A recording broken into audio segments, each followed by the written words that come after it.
रामचरितमानस तो आप धार्मिक पुस्तक कहते हो। अगर धार्मिक पुस्तक है तो धर्म के नाम पर तो कतई आप किसी को अपमानित नहीं कर सकते हो। धर्माचार्य हैं तथा कथित धर्म के ठेकेदार हैं, उनके पेट में पानी नहीं पड़ रहा है। 5-6 पेज का पत्र मैंने प्रधानमंत्री और राष्ट्रपति जी दोनों को भेजा है।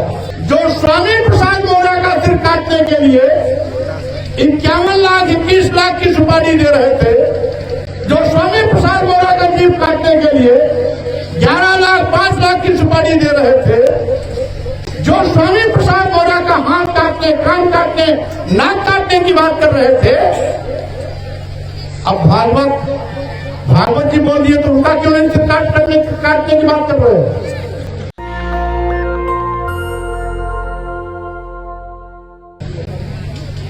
आज क्या कारण है कि भगवान बुद्ध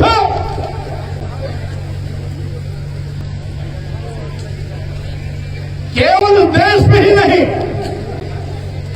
दुनिया के सभी देशों में आज भी विद्यमान है। इस धरती पर पहले महामानव बुद्ध जी थे, जिन्होंने पूरी दुनिया को मानवता का संदेश दिया, भाईचारे का संदेश दिया था, करुणा मैत्री बंधुत्व का संदेश दिया था। और यही कारण है आज भी पूरे विश्व के 49 देशों में भगवान बुद्ध का धर्म माना जाता है। कई देशों का राष्ट्र धर्म भी बौद्ध धर्म है। और साथियों, भगवान बुद्ध ने तो विश्व मानव कल्याण के लिए बात किया था। मानवता को सम्मानित करना, मानवता के कल्याण के लिए मानव एक समान की विचारधारा पूरी दुनिया में दिया था। और यही कारण है 2500 साल पहले भगवान बुद्ध की जो व्यवहारिकता उस समय इस देश के लिए थी, विश्व के लिए थी, आज भी वो व्यवहारिकता उनके न रहने पर भी उनके विचारों के चलते आज भी बनी हुई है। आज धर्म कोई भी हो, हम सभी धर्मों का सम्मान करते हैं,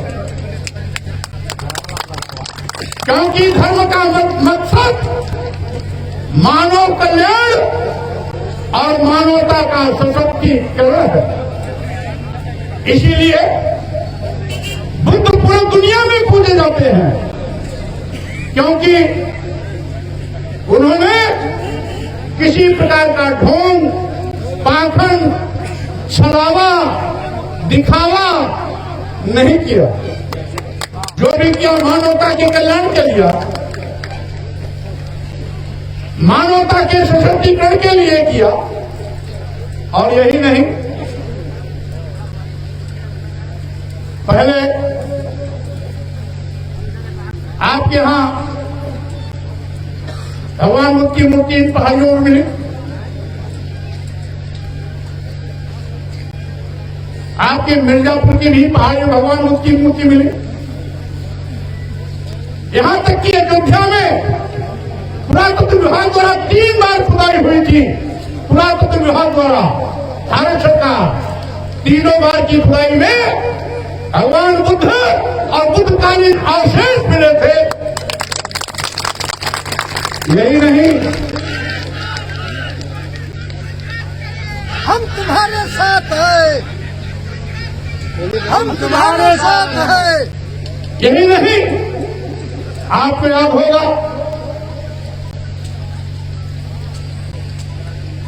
2000 की युद्ध में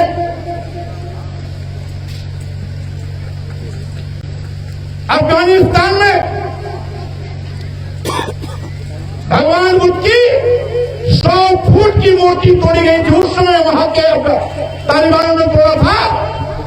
यानी उन तालिबान की पहाड़ियों में भी वहां पर भगवान बुद्ध की मूर्ति पाई गई थी।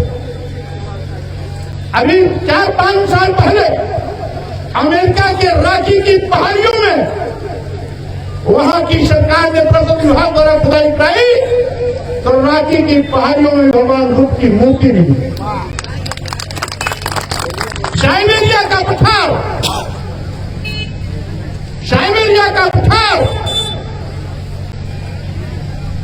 ज्यादा क्षेत्र जिसमें रूस के अंतर आता है, उस पठारियों में भी खुदाई के दौरान भगवान बुद्ध की मूर्ति मिली।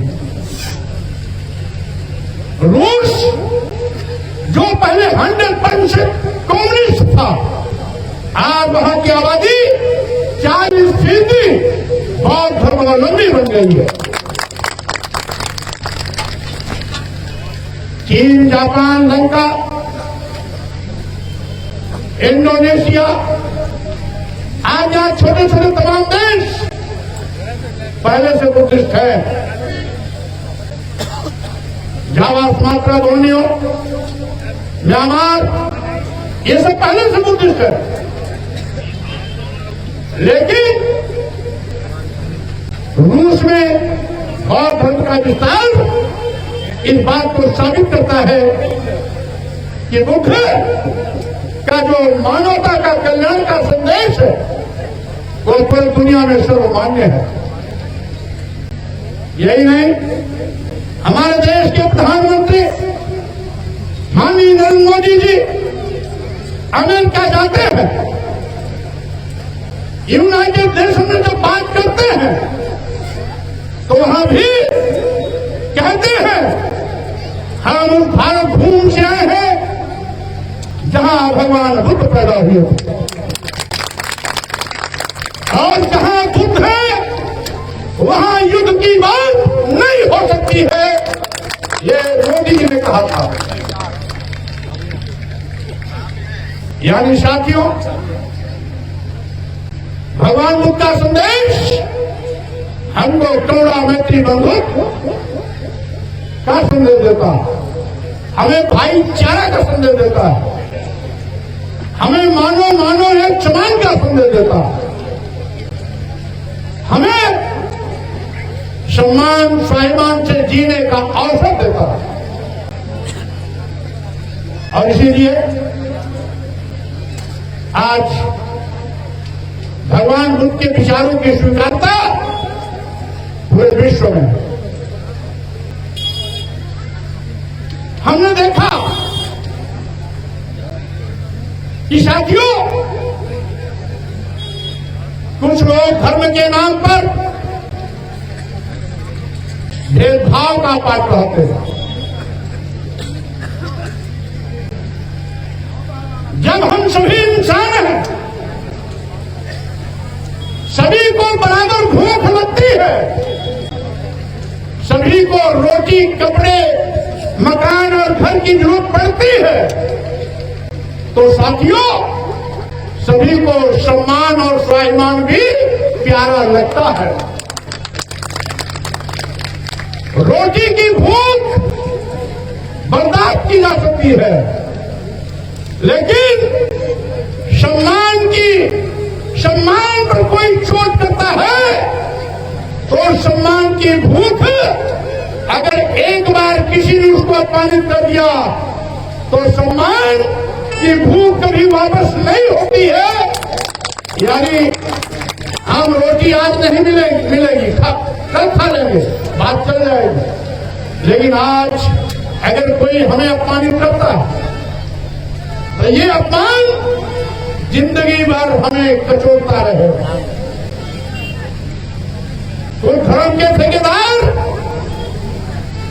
धर्म की आड़ में यहां की महिलाओं के साथ भेदभाव किया, आदिवासियों के साथ भेदभाव किया, के साथ भेदभाव किया, पिछड़ों के साथ भेदभाव किया। आखिर क्यों भाई? क्या महिलाएं इंसान नहीं है? क्या आदिवासी इंसान नहीं है? क्या दलित इंसान नहीं है? क्या पिछड़ा इंसान नहीं है? अगर इंसान है तो आपकी तरह इनको भी भूख लगती है, आपकी तरह इनको भी सम्मान प्यारा है। तो धर्म के नाम पर गाली दो, धर्म के नाम पर नीच और धन क्यों कहा जाता है? धर्म के नाम पर अपमानित करने की बात क्यों की जाती है? धर्म के नाम पर मारने, पीटने या प्रताड़ित करने की बात क्यों की जाती है? स्वामी जी संघर्ष करो, हमारे साथ है। स्वामी जी संघर्ष करो, हमारे साथ है। साथियों, मैं पूछना चाहता हूं, हमने केवल एक छोटी सी बात कही और अपनी नहीं कही, जो तुलसीदास जी की लिखी हुई रामचरितमानस में लिखा गया, हमने केवल उसकी बात कही। उसमें एक जगह लिखा है कि जे बड़ाधम तेरी कुम्हारा, जे बड़ाधम तेरी कुम्हारा, सुपच किरात कोल कलवारा। यानी जे बड़ाधम यानी अधम से अधम यानी नीच जातियां। हमारे कोई भी बैठे हैं निराला कोई, अब जो खड़े हुआ निराला कोई। अब बताओ इनकी ये किस मामले में कमजोर दिखाई पड़ रहे हैं? हाँ? अब इनको कहते हैं नीच। क्या धर्म को शोभा देता है? क्या धर्म के नाम पर आप किसी को गाली दे सकते हैं? या क्या गाली धर्म हो सकता है? नहीं। क्या अपमान करना धर्म हो सकता है? नहीं। तो इसको आप धर्म कैसे मानते हो? हमने तो केवल यही कहा, इन पंक्तियों से जाति विशेष को इंगित करते हुए आपने नीच कहा, अधम कहा। आखिर क्यों कहा? अब एक वर्ग के लोग पूरे देश में पागलों जैसा व्यवहार कर रहे हैं, बौखला गए। भाई हमने आपको गाली दिया नहीं, हमने आपको चाटा मारने के लिए कहा नहीं, हमने आपको नीच और अधम कहा नहीं, हमने आपको अपमानित और प्रताड़ित करने की बात कही नहीं। हमने तो केवल ये कहा कि धर्म के नाम पर इस देश की महिलाओं, आदिवासियों, दलितों, पिछड़ों को कहीं जाति सूचक शब्दों का प्रयोग करके नीच कहना, अधम कहना, कहीं महिलाओं को और शूद्र समाज को प्रताड़ित करने की बात करना, कहीं पर विद्वान होने के बावजूद भी इनको सम्मान न देने की बात करना, आखिर ये कहां का धर्म है? एक जगह लिखा है, ढोल गवार शूद्र प्रश्नाली। ये हमारी सारी बहनें, यही नहीं, केवल यही, हर समाज की बहनें उसमें शामिल हैं। नारी में हर समाज की महिलाएं हैं, वो चाहे यहाँ के चातुर्वर्ण में ब्राह्मण समाज की हो, चाहे क्षत्रिय समाज की हो, चाहे वैश्य समाज की हो, चाहे शूद्र समाज की हो, सभी वर्ग की महिलाओं को इन्होंने उसमें शामिल किया है। ढोल गंवार शूद्र प्रश्नाली, सकल ताड़ना के अधिकारी। ताड़ना, प्रताड़ित करना। अभी अभी गोरखपुर गीता प्रेस में 30-35 लाख किताब अलग छप गई,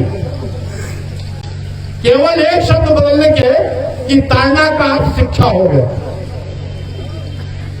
अब ये पढ़ाने लगे कि ताड़ना का मतलब शिक्षा हो गया। पहले तो मैं सवाल करता हूं, क्या गीता गोरखपुर गीता प्रेस शब्द का अर्थ बदलने में सक्षम अथॉरिटी है? नहीं है। जब सक्षम अथॉरिटी है नहीं तो आप तैरना का शिक्षा कैसे कर सकते हो? जबकि आपकी ही गीता प्रेस की जितनी पुरानी छपी हुई किताबें हैं रामचरितमानस की, उसमें सब में तैरना का अर्थ है मारना, पीटना, प्रताड़ित करना। और आज भी रामचरितमानस की एक चौपाई और है जिसमें ताड़न का अर्थ अभी भी मारना, पीटना दर्शाया गया है। नए एडिशन में भी वो लिखा हुआ है जिसमें है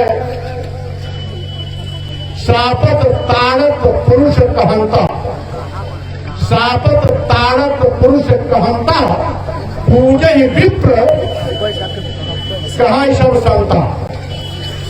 तो यहां पर ताड़न का मतलब आज भी मारना पीटना, तो वहां ताड़ना का कैसे बदल गया? अच्छा मान लीजिए अगर आपका बदला हुआ ही है, हम ले ले तो बकरी को कौन सी किताब पढ़ाओगे?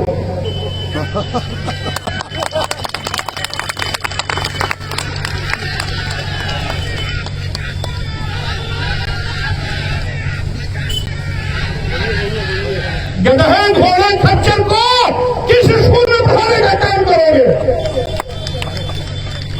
भैंस, गाय, ऊंट को किस स्कूल में भेज के पढ़ाने का काम करोगे? अरे माननीय मुख्यमंत्री जी, आप गौशाला बेकार खुलवाए हैं।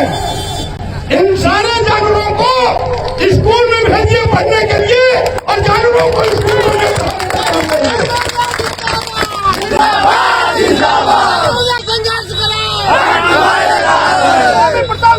संघर्ष करो।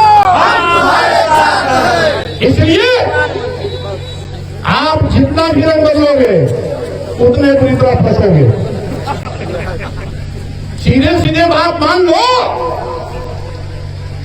कि नीच कहना, अधम कहना, गाली देना, अपमानित करना, प्रताड़ित करना धर्म का हिस्सा नहीं है। इसको हम संशोधित करने जा रहे हैं। हमने तो रामचरितमानस पर सवाल नहीं उठाया ना, हमने तो कुछ चौपाई के हिस्से में उठाया। और एक जगह लिखे हैं, धर्म तो सबको बराबर मानता है ना। हमसे कुछ धर्म के ठेकेदार कहते हैं, भाई आपने कुरान पर कोई बात नहीं कही, इस्लाम पर कोई बात नहीं की। हमने कहा भाई हम अगर इस्लाम धर्म में पैदा हुए होते और कुरान में कोई बुराई होती तो हम सवाल जरूर उठाते। हर धर्म को मानने वाला, हर धर्म को मानने वाला अपने धर्म की अच्छाइयों को और अपने धर्म की बुराइयों को सीना ठोक करके कह सकता है। अच्छाइयां हैं हम तारीफ करेंगे, बुराइयां हैं उसको इंगित करेंगे। इसलिए जब हम इस धर्म में पैदा हुए हैं तो दूसरे धर्म की बात हम क्यों करें? हमारा तो भारतीय संविधान अब तो सभी धर्मों को बराबर कहता है। पंथ निरपेक्ष देश है, धर्म निरपेक्ष देश है। इसलिए हमारा जो भारतीय संविधान कहता है हिंदू, मुस्लिम, सिख, ईसाई सब हैं आपस में भाई भाई। अब भारतीय संविधान का अनुच्छेद 15 जो समता का अधिकार देता है, बराबरी का अधिकार देता है, उसकी स्पष्ट व्याख्या है कि अनुच्छेद 15 में इस बात की स्पष्ट व्याख्या है कि वर्ण, धर्म, जाति, लिंग और जन्म स्थान के आधार पर किसी के साथ कोई भेदभाव नहीं हो सकता। बाबा साहब डॉक्टर अम्बेडकर ने अपनी संविधान सभा में बड़े बहस के बाद, जिसमें बहुत से विद्वान तत्कालीन विद्वान थे, और अंत में जो संविधान का अंतिम रूप दिया तो उसमें स्पष्ट इसकी व्याख्या की।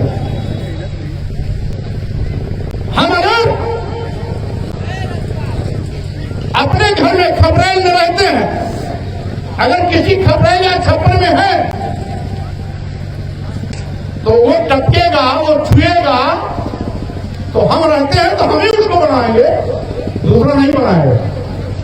अगर हिंदू धर्म की बुराइयां हैं तो जो हिंदू धर्म पैदा हुआ है वही उसको इंगित करेगा, दूसरा नहीं इंगित करेगा। दूसरा इंगित करेगा तो आईपीसी की धाराओं में कोई गैर कानूनी हो जाएगा, और कोई उसी धर्म का उस ओर इंगित करता हो तो गैर कानूनी नहीं होगा, ये माननीय उच्च न्यायालय भी कहता है। और साथियों, तमाम एक और विषय के लोग कहते हैं मौर्य जी धर्म पर हमला बोल रहे हैं। अरे काहे को धर्म पे हम हमला बोलेंगे भाई, हम तो उसी धर्म में पैदा हुए थे ना, हम क्यों बोलेंगे? हम सभी धर्मों का सम्मान करते हैं, तो हम तो किसी धर्म में हमला नहीं बोल सकते। और रामचरितमानस तो आप धार्मिक पुस्तक कहते हो, अगर धार्मिक पुस्तक है तो धर्म के नाम पर तो करते ही आप किसी को अपमानित नहीं कर सकते हो। उसी रामचरितमानस में लिखा हुआ है, पूजे ही विप्र सकल गुणहीना, यानी सकल गुणहीना, सभी गुणों से ही। और कहीं कहीं लिखा है पूजे ही विप्र शील गुणहीना, कहीं कहीं लिखा है सकल गुणहीना, समस्त गुणों से ही, यानी सारे अवगुण हो, चोर हो, लंपट हो, व्यभिचारी हो, डकैत हो, देशद्रोही हो, राष्ट्रद्रोही हो, तो भी पूजिए, क्योंकि ब्राह्मण समाज में पैदा हुआ। यही तो सेवा कहते। अच्छा, आप पूछवाओ, उसमें हमारा विरोध नहीं। आगे क्यों लिख दिया कि पूजन शूद्र गुण ज्ञान प्रवीणा, कितना भी गुणी हो, ज्ञानी हो, ज्ञान में प्रवीण, यानी विशेष ज्ञाता हो, तो भी उसका सम्मान मत करो, ये जो शूद्र है। आगे क्यों? शूद्रों के सम्मान में, शूद्रों के सम्मान में, मैदान में। और इसीलिए हमने देखा, यही व्यवस्था के चलते बाबा साहब डॉक्टर अम्बेडकर जिंदगी जाति अपमान के कड़वे घूट पीने के लिए मजबूर की होते रहे। दुनिया का सबसे बड़ा विद्वान होने का गौरव प्राप्त करने के बाद जब बाबा साहब डॉक्टर अम्बेडकर भारत घूम पर आते हैं तो उनको भी जर्रे पर जाति अपमान के कड़वे घूट पीने पड़ते हैं। जिसके नाते इसी जाति अपमान के कारण व्यथित होकर के बाबा साहब डॉक्टर अम्बेडकर ने कहा था कि मैं हिंदू घर में पैदा हो गया, ये मेरे बस में नहीं था, लेकिन मैं हिंदू होके नहीं मरूंगा, ये मेरे बस में है। और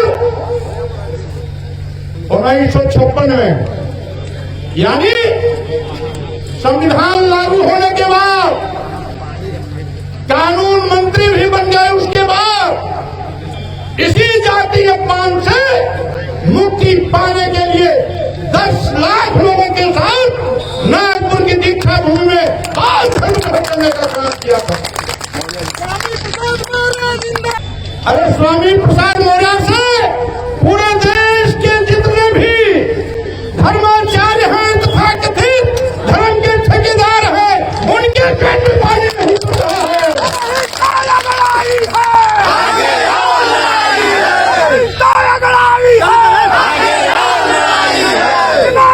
अमरण होगा, संग्राम महाभीषण होगा, नहीं अमरण होगा, संग्राम महाभीषण होगा। इसलिए मैं कहना चाहता हूं साथियों, सच की लड़ाई लड़ने वाला कभी डरता नहीं, सच की लड़ाई लड़ने वाला कभी घबराता नहीं, सच की लड़ाई लड़ने वाला कभी कदम पीछे हटाता नहीं है। इसलिए हमने तो आर पार की लड़ाई लड़ने का मन बनाया है। माननीय राष्ट्रपति जी को, माननीय प्रधानमंत्री को हमने पत्र भी भेजा है। 5-6 पेज का पत्र मैंने प्रधानमंत्री और राष्ट्रपति जी दोनों को भेजा है। कौन कौन सी बातें देश की महिलाओं, आदिवासियों, दलितों और पिछड़ों के अपमान करने के लिखी गई है, मैंने उसमें पूरा हवाला दिया है। वो सभी मीडिया वालों के पास भी लगभग उसकी कापियां पहुंच गई होंगी। और मैं यही कहना चाहता हूं, अभी अभी पूरे देश के महिलाओं, आदिवासियों, दलितों, पिछड़ों के गुस्से को देखकर आरएसएस के प्रमुख भागवत जी ने कहा कि वर्ण और जाति भगवान ने नहीं, पंडितों ने बनाई है। और संघ के प्रमुख भागवत जी भी वो दलित नहीं है, आदिवासी नहीं है, पिछड़े नहीं है, वो महिला भी नहीं है, वो भी उच्च कुलीन ब्राह्मण है, वो भी चित्पावन ब्राह्मण है, उच्च कुलीन ब्राह्मण है। जिस कुल से शंकराचार्य बनते हैं उस कुल वाले ब्राह्मण है। उन्होंने कहा अब ये तमाम धर्म का चादर ओढ़े हुए जो हमारे खूनी और हिंसक भेड़िए साधु महात्मा धर्माचार्य के रूप में जो स्वामी प्रसाद मौर्य का सिर काटने के लिए 51 लाख 21 लाख की सुपारी दे रहे थे, जो स्वामी प्रसाद मौर्य का जीव काटने के लिए 11 लाख 5 लाख की सुपारी दे रहे थे, जो स्वामी प्रसाद मौर्य का हाथ काटने, कान काटने, नाक काटने की बात कर रहे थे, अब भागवत जी बोल दिए तो उनका क्यों नहीं सिर काटने की बात कर रहे हो? अगर भागवत जी बोल दिए तो उनका सिर कड़क करने की बात क्यों नहीं कर रहे हो? उनकी जीभ काटने की बात क्यों नहीं कर रहे हो? उनका हाथ नाक कान काटने की बात क्यों नहीं कर रहे हो? जीभ काटने वालों को गिरफ्तार करो।